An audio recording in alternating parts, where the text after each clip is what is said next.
Good afternoon on what is a bright, warm but changeable day. It is Friday the 19th of August and I have a nice hot cup of tea.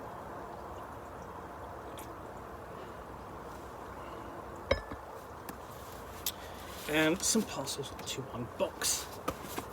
The next one I've got is this. Shifting everywhere.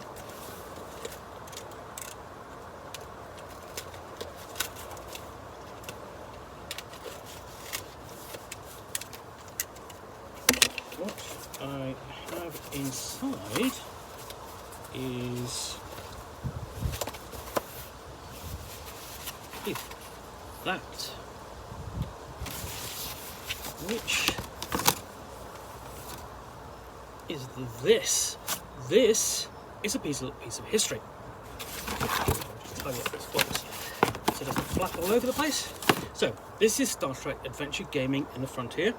It's written by Michael J. Scott, and it's copyright 1978. This is a Star Trek role-playing game which predates the FASA role-playing game published in 1982, which is the one that everyone thinks of when they think of a Star Trek role-playing game from sort of like the beginning of the hobby. But no, this is the first Star Trek role-playing game. It was published by Heritage Models in 1978. And this is not an original copy, it's a facsimile. It's essentially, what it does is it collects the complete rules and also two other things in the back here. Two articles that both appeared in different Worlds magazines. So a Star Trek scenario report at the back there, and also Star Trek Beyond the Frontier, which is an actual article for it.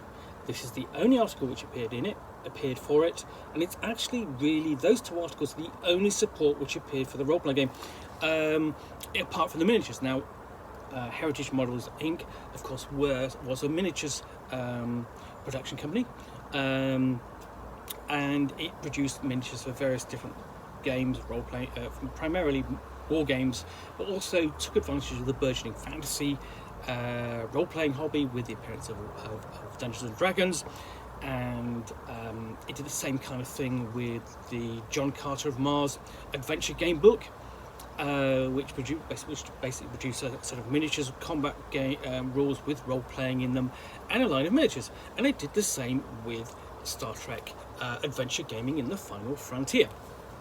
Now the game itself inside, well, it's split into the basic game, in which you play the Star Trek personalities. So we've got here Captain James T. Kirk, quite basically produced, so just his bare stats, the sort of like the 6 kind of stats you get in a typical role-playing game of the period, because hey, every role-playing game should have 6 attributes, no less, no more.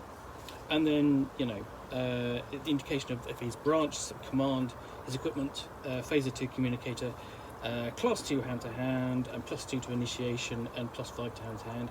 So essentially that's, you know, really kind of his stats and that's to it. And you've got all of the characters, the bridge crew and the non-bridge crew, so Lieutenant Sulu, Ensign Chekhov, Nurse Chapel, and then we have at the bottom here Lieutenant McCress and Lieutenant Rex. So I'll just show you there. And here's the interesting thing. They are and they are not canon Star Trek.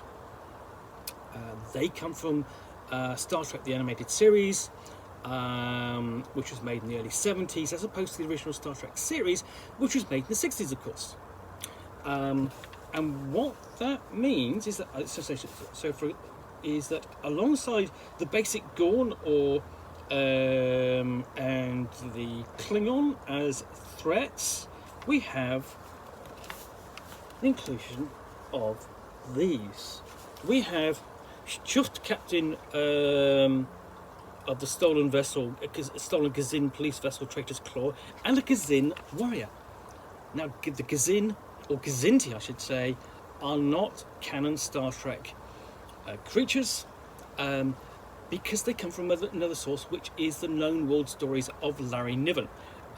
Best perhaps best known perhaps for the Ringworld novel and its sequels. But the Gazinti are ferociously aggressive pack animals and meat eaters, and they appeared in one episode of the animated series because Larry Niven wrote it, and they keep appearing. They have appeared. So, for example, it's essentially the Star Trek combat game from Amarillo Design Bureau has them as an enemy, but in general the mainstream Star Trek line does not, although they would have appeared, well, it was plans to have them appear in Enterprise Series 5, which would have brought them back into the fold. So anyway, a bit of a digression, but the point is that this then will be the very first appearance of the Kazin in a role-playing game before the appearance of the Ringworld role-playing game in 1984. So this is really used. If you've got the basic game and you're playing these obviously pre-generated characters, and we've got some kind of basic rules in here. You're rolling 3d6 against that's kind of saving throw from what I can see, and then you've got the basic combat rules for hand-to-hand and ranged combat using phasers and disruptors and sonic disruptors and that sort of thing. And how to play the scenario, equipment rules. Before we get on to basic game scenario 1, the shuttlecraft crash. So we have an area, essentially the area where the shuttlecraft has crashed. You've got to do the repairs, go out and find things for it, explore the area a bit. But primarily, it's really kind of like a landing party sort of survival scenario, and it's very clearly based upon the Galileo 7 shuttlecraft episode where they crash land. I have to try and get off the planet, but there are these giant, essentially primitive species attacking them with big rocks and big spears, which they can't quite see because of the fog or whatever. The second one, we have advanced game scenario, the Slaver Ruins. It's a bit more complex, makes use of more of the advanced rules, which really just add to combat, I suppose. And that's where you get the involvement of the Gazinti. And then we go on to character creation, so you can create a character and have rules for psionics, and you've got a list of typical creatures you might encounter taken from the series. So we got and then rules for creating alien creatures. So coming up with further threats and puzzles and that sort of thing, and a bigger list of equipment with explanations, of course advanced combat rules, because that's more of what you need.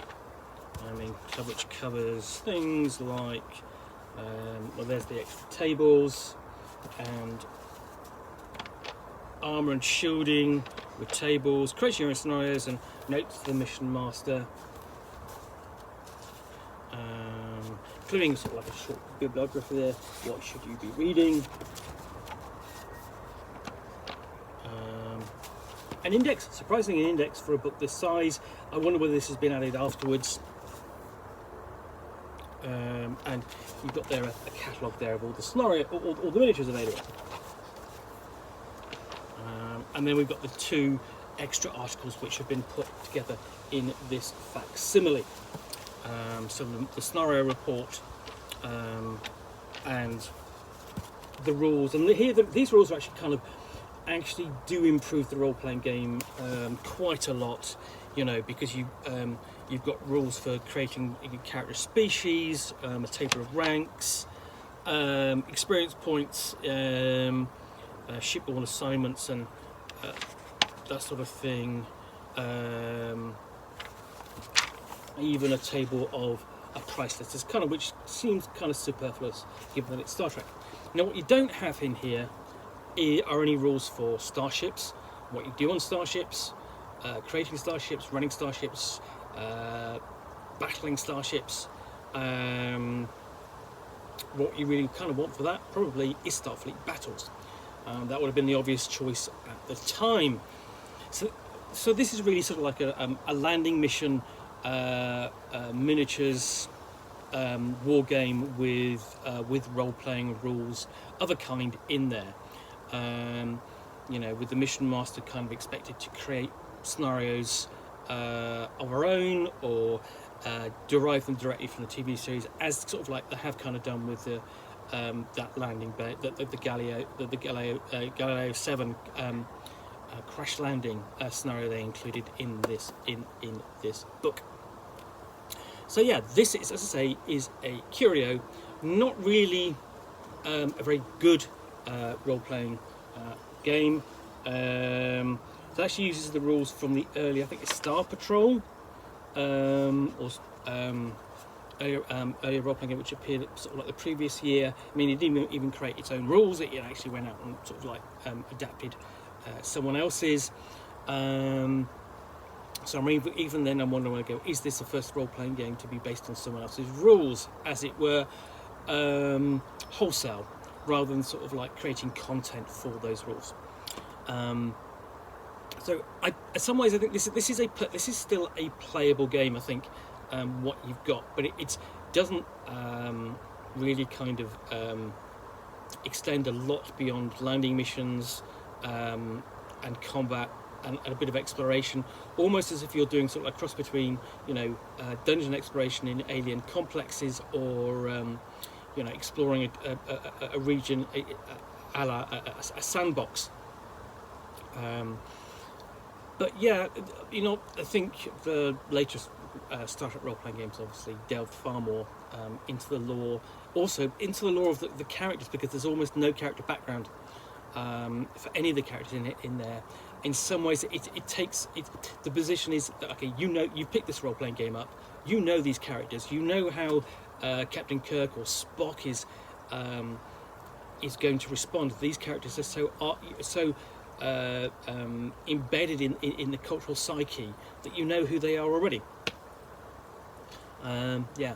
So yeah, I think again, more of a collector's item than something you would play today, but an interesting slice of history, and what is the first licensed role-playing game. So that is Star Trek Adventure Gaming in the Final Frontier from Heritage Models Inc. If you have enjoyed this unboxing in the Nook, then please do click on the like button down below. And of course, if you've got any comments or feedback, I appreciate you taking the time to post those. And lastly, if you want to be alerted to yet more unboxings in the Nook, where you'll see me out here with a parcel, from which I will unbox a book or a game and talk about it to the best extent of my knowledge for roughly 10 minutes or so, all of course accompanied by a nice hot cup of tea.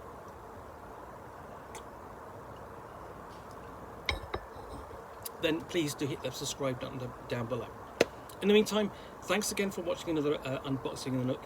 I'll be back again soon with another one. Bye for now.